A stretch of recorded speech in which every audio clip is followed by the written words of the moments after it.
Hey everyone, welcome to Reddit Readout. Today we are checking out ProRevenge. Story 1. Neighbors were consistently loud, so I got a bit louder at the wrong time of the year. Throughout the year I had noisy and thoughtless neighbors. They would often have loud parties that would go to the early hours of the morning. They were all in university, and of Indian descent. This becomes important later on. I had called the police, called the apartment manager. Nobody would do anything about it.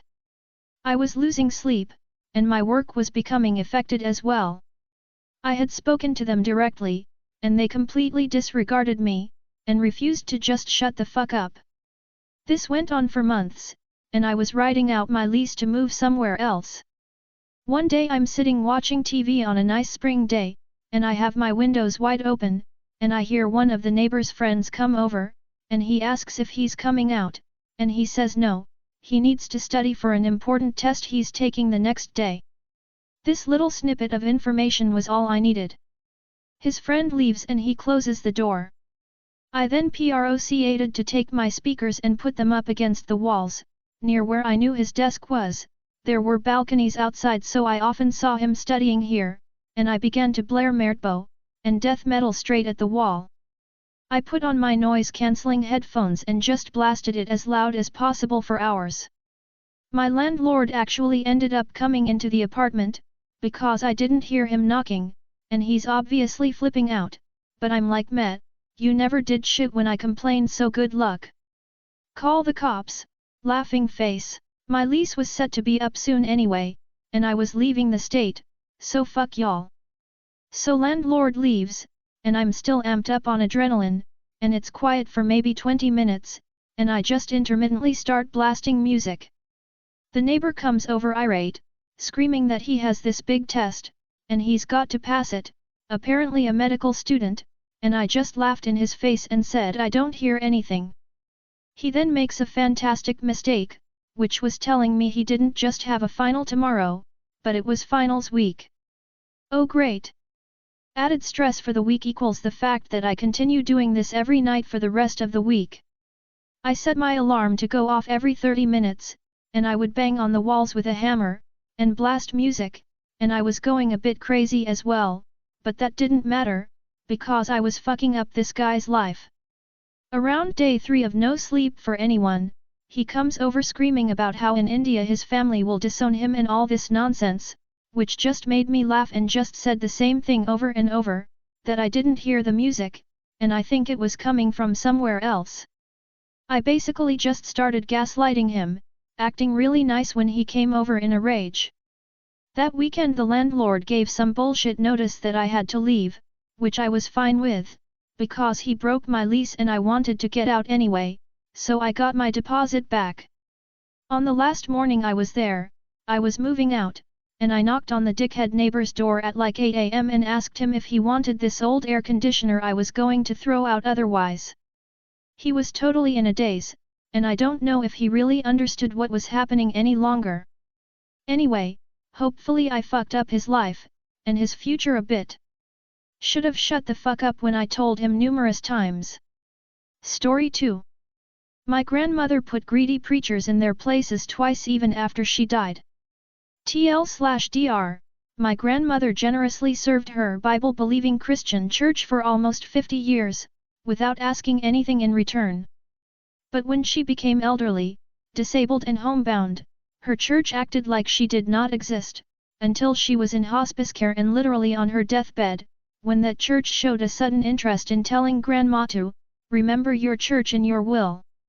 She waited until exactly the right moment, in front of exactly the right audience, to expose these greedy assholes for what they were, twice. My grandmother was a member of a large conservative Bible-believing church for her entire adult life. This church, which I'll call Big White Church, was a member of a large evangelical denomination.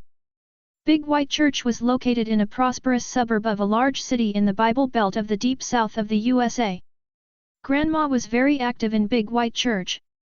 She worked in the nursery every Sunday morning, helped cook hundreds of church fellowship breakfasts and dinners, accompanied her children and grandchildren on dozens of church retreats and choir tours, taught youth Bible study on Sunday nights and was very active in supporting home missions, as well as helping with other youth programs. She always tithed, and often gave extra for missions and special offerings. Grandma's greatest talent was making other people feel important. I've seen this firsthand many times. Although I belonged to a different church, I often visited with Grandma, and when I did, I usually went to big white church functions with her. I've seen her single-handedly cook breakfast for dozens of big white church youth, a task which took over 2 hours, even in the church's large kitchen. Then, after the meal, she asked the group for a round of applause for the high school student leader for doing such a great job of organizing the prayer breakfast.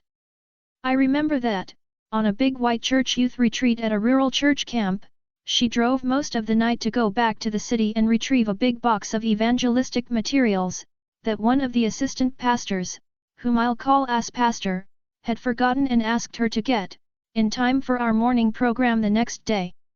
His boss, the senior pastor, I'll call him Pompous Pastor, never found out that As Pastor had screwed up or that Grandma had fixed it for him. As Pastor never even thanked Grandma. Even though I was a child, this bothered me so much that I asked her about it. She said that she didn't mind at all. She told me her reward would be that those materials would help children find Jesus. Grandma's service to her church ended abruptly at the age of 73, when she broke her back in a car accident. Afterwards, for the last 10 years of her life, she was homebound and could not go to church because of this injury and declining health due to old age. Her mind was just as sharp as ever, and her faith remained sincere, but her body wore out a little more every day. During those 10 years, she made many efforts to reach out to her church, its leadership, and her church friends, inviting them to visit her at her home, etc., without success. Every one of these invitations was declined or simply ignored. Near the end, when she was in home hospice care, she decided to plan her own funeral. She and my grandpa called her church and asked for the senior pastor, Pompous Pastor, whom she had known for over 30 years, to visit her so that they could plan her memorial service, which she and Grandpa wanted to be held at the church. Pompous Pastor was too busy, but As Pastor stopped by a few days later. According to my grandpa, here's what happened at that meeting, with my grandma literally on her deathbed. Grandma, Grandpa, and As Pastor discussed her funeral for a couple of minutes. Then As Pastor started pressuring her to lay up your treasure in heaven by remembering your church in your will. Grandpa told him firmly that this is neither the time nor the place to discuss her will. They went back to discussing the funeral for a few minutes. Then As Pastor steered the conversation back to Grandma's will, with liberal injections of how badly her church needed her support. Grandpa told him several times that it was inappropriate to talk to Grandma about her will or the church's financial needs, because she was terminally ill and in an enormous amount of physical pain. As Pastor would agree and briefly talk about the funeral, but would then go back to talking about the church's financial needs, heavenly rewards, where your treasure is your heart will be also, Matthew 6:21, Luke 12:34, etc. My grandma started crying. To put this into context, Grandma was more than a steel magnolia. She was titanium coated with diamond wrapped in Kevlar. She rarely ever cried, and never ever cried about herself. Not one tear when the doctor told her that her back was broken so badly that she would never walk again, nor during the following 6 months in futile rehab. She would shed sincere but well-managed tears at funerals and while visiting family members in the hospital when they received bad news. She would cry to console others, weep with those who weep. But nobody, not Grandpa, not her daughter, my mom, nor any of my uncles or Grandma's siblings, ever remembered her crying for herself. My grandma was sobbing uncontrollably. Grandpa, a retired steel worker, former Marine sergeant and Korean War combat veteran, physically grabbed As Pastor and escorted him out of their house, not too gently. Contrary to everyone's expectations, Grandma lived another 6 months, mostly because of sheer force of will. Eventually, though, Grandma passed away and we held her memorial service at the funeral home, not big white church. Pompous pastor and ass pastor were conspicuously absent. In fact, there were no professional Christians, from big white church, at the service at all, not even in the audience. To start the service, Grandpa stood up at the podium in front of the crowd and said, "Some of you may have heard that I disinvited pompous pastor and ass pastor from this funeral service. This service is not an appropriate place for me to give you my reasons for doing this, although you all know me and so you know that my reasons are good ones. Also, my wife asked me to exclude them. This funeral service may be different from other funerals that you have attended. It is going to be an open microphone funeral. Everyone who wants to say something is invited to come up here and describe your friendship with my wife, tell a story about her that is worth remembering, or anything else that you want to say that will honor her memory and bring comfort to everyone here today. I have asked several family members to prepare statements, but you don't have to have anything prepared. Please, if you want to say something, come up here and do so." There were about 100 people at the funeral service, at least a third of them eventually stepped up to the microphone. The service, which we had planned to last about 30 minutes, lasted for over 2 hours and, as best I can tell, not one person left early. There was laughing, crying, and hugging. 3 of her grandchildren played some of her favorite songs on the piano and guitar. We all joined hands and sang her favorite hymns. Afterwards, dozens of people told my grandpa that it was one of the most comforting and uplifting funerals they had ever attended. More than a few remarked that, funerals are better without preachers anyway, or something similar. Remembering her pastors and her church in her will, the 1-2 punch. A couple of weeks later, it was time to start distributing the bequests in Grandma's will. Although Grandma and Grandpa dearly loved each other, they had separate wills because, she told my mom, that makes it easier for us to respect each other's turf, and because their lawyer had recommended it. Nobody thought that my grandparents were wealthy. They had lived in the same small but charming house in a prosperous, well-maintained suburban neighborhood for the past 50+ years, and had worked hard and lived modestly. But it was rumored that they had a very nice nest egg. Of course, there is no legal requirement for anyone to attend the reading of the will, or to even have a reading. Modern telecommunications and near-universal literacy have made this quaint custom practically extinct. But the reading of the will was a tradition in our family because it was one of those events that gave our close-knit, extended family an excuse to get together. We never had family reunions. They were too difficult to schedule for our large family. But we got together at birthdays, holidays, funerals, baptisms, etc., so that if you attended several of these, you would see just about every one of your cousins, aunts, uncles, and even great-aunts and uncles who were grandma's and grandpa's siblings and in-laws. With this family tradition in mind, many of our family members' wills often contained very personal bequests of items that had little cash value, but were the departed family members' way of telling their loved ones that they wanted to share a cherished memory with them one last time. As an added incentive to attend, the family rumor mill had been buzzing with speculation, encouraged by Grandpa, that Grandma's will contain some surprises. The reading was held in a conference room at a lawyer's office. Unsurprisingly, the attendees included my mom, as well as aunts, uncles, great-uncles, and many of the grandchildren. We were all surprised, however, to see pompous pastor and ass pastor from Big White Church. They informed us that Grandma's lawyer had told them that Grandma's will had bequests not only for Big White Church, but also for them personally. Maybe it was just our imagination, but my siblings, cousins, and I couldn't help noticing that these preachers appeared to be actively salivating over their good fortune at Grandma's generosity. Grandma had a large family, so a sizable number of beneficiaries were named in her will. The lawyer's conference room was a bit smaller than an average middle-class living room. Extra chairs had been brought in, every seat was filled and people were standing in every remaining space. There was barely space for all of us. Grandma's lawyer suggested that pompous pastor and ass pastor sit in chairs which were in the front of the room, next to himself. Since there was a large table in the room, This meant that the lawyer and these two preachers were the only ones who were directly facing everyone else. Although the preachers were gratified to be physically next to the center of attention, they did not notice, as all of the rest of us quickly noticed, that these seats made it easy for everyone else in the room to watch them closely, and practically impossible for them to leave the packed to more than overflowing room before the entire meeting was over, because they were farthest from the room's single door, and there were almost 24 people standing or sitting between them and their only path to escape. The bequests were quite generous, but pretty much what we had expected.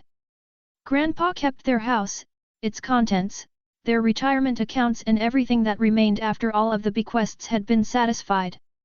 Children, grandchildren, and several local charities received nice, but not extravagant, amounts of money.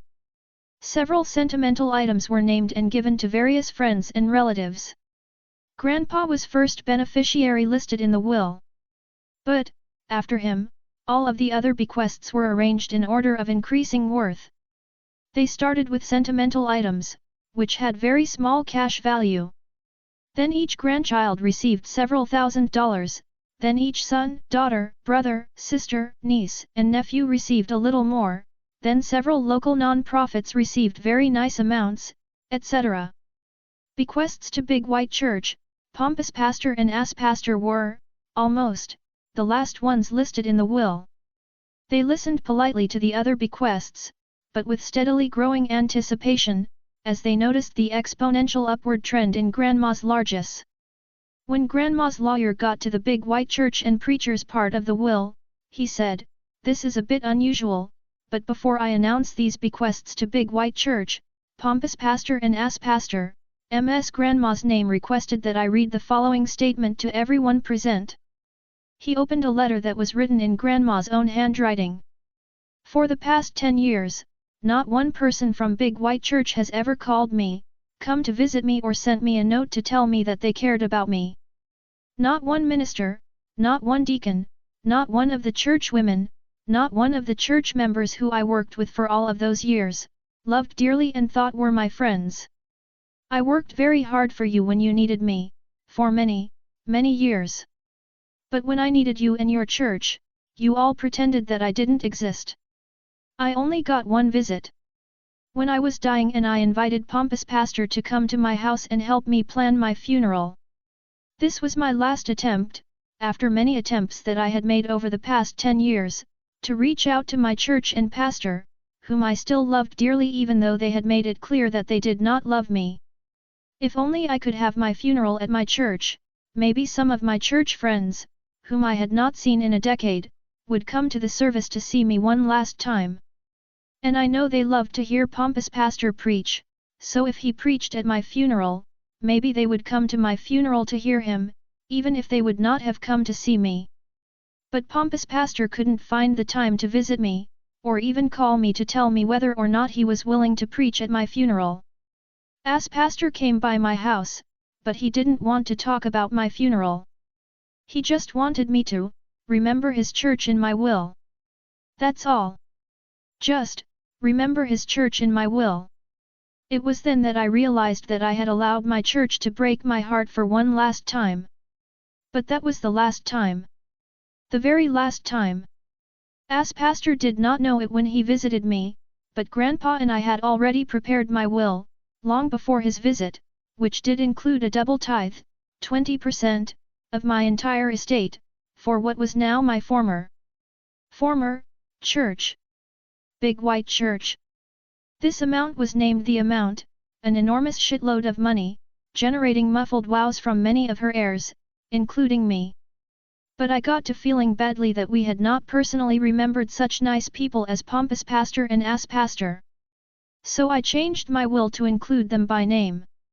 While I was at it, I changed the amount of money that I left to Big White Church to match all of the love that they have showed to me during the last 10 years of my life, when I was suffering and lonely, and no longer able to work my ass off for them, for free, like I had done for almost half a century. That is her entire written statement, the lawyer said. Now let's get back to the bequests in the will. Bequest to Ass Pastor, 1 cent. Bequest to Pompous Pastor, 1 cent. Bequest to Big White Church, 1 cent. The pompous pastor and ass pastor sat there looking like someone had just injected a gallon of Novocaine into their jaws. Every one of Grandma's family and friends felt an overwhelming urge to laugh out loud. But we kept quiet because we knew Grandma. We knew she wasn't finished yet. Grandma was simply setting them up for a 1-2 punch. The best was yet to come, and we didn't want to miss it. There is one last bequest, the lawyer continued, for a charity called, which he named and I'll call Black Charity, then he paused before naming the amount. Most of us had no idea what Black Charity was. But, by the looks on their faces, we could tell that pompous pastor and ass pastor knew Black Charity very well. Their faces displayed the same expressions of shock, dread, and horror that they would have if the lawyer had said, "This bequest goes to the demonic baby eaters to buy extra-large rotisserie barbecue grills and tons of charcoal." Every eye in the room was now fixated on pompous pastor and ass pastor. The lawyer, who happened to be my uncle, one of Grandma's and Grandpa's sons, let the silence continue a few seconds more. If we had been able to read pompous pastors and ass pastors' minds, we would have known the history behind the looks on their faces. Black Charity was sponsored by a large black church just a few miles from Big White Church. They ran a free food/clothing bank, assistance programs for foster children, home delivery of pre-cooked meals for homebound seniors, legal aid, and other social services. A long time ago, Big White Church, which was, and still is, 100% Caucasian, had provided a few years of financial and other support to Black Charity. Then there was a very bitter, acrimonious breakup, allegedly because Black Charity was practicing the social gospel, while Big White Church was preaching the true gospel. Big White Church even sued to try to get some of their money back, although the suit was eventually settled and very little money actually changed hands. But, this being the Deep South, everyone knew the real reason why Big White Church, or any white church, would stop supporting a black charity. Those N were getting uppity and not staying in their place. Grandma and Grandpa had seriously considered leaving Big White Church at that time. But they had reasoned that it was better to stay there and teach tolerance by their words and example. They knew they would never persuade everyone, but maybe they could reach some of the youth at their white church and break the generational cycle of racism. Grandma used to tell us, "My church is my mission field." We did not learn the true depth of her statement until after she died. Since then, Grandma and Grandpa had secretly sent a portion of their tithe to Black Charity every month. Most of Grandma's family, including me, didn't find out about any of this until after the meeting had ended. But pompous pastor and ass pastor obviously understood what Grandma, by her actions which are more powerful than words, was saying to them. If you had grown up as a white person in the Deep South, as Grandma, Grandpa, pompous pastor, and ass pastor had, you would understand. To many white Southerners, this was one of the most personally insulting things you could do to them. It simultaneously labeled them as racists, condemned their bigotry and crushed their delusions of white superiority by saying, "These black human beings, whom you hate, disrespect and have mistreated, are better people than you are. So they deserve my money more than you do." Having allowed time for everyone to observe pompous pastor and ass pastor while they thought about how their white church had treated this black charity, and how they and their church had treated our Grandma, the lawyer said, "The amount is..."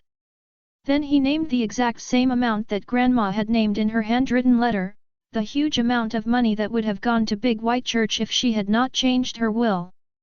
That's all for today. Please don't forget to like and subscribe.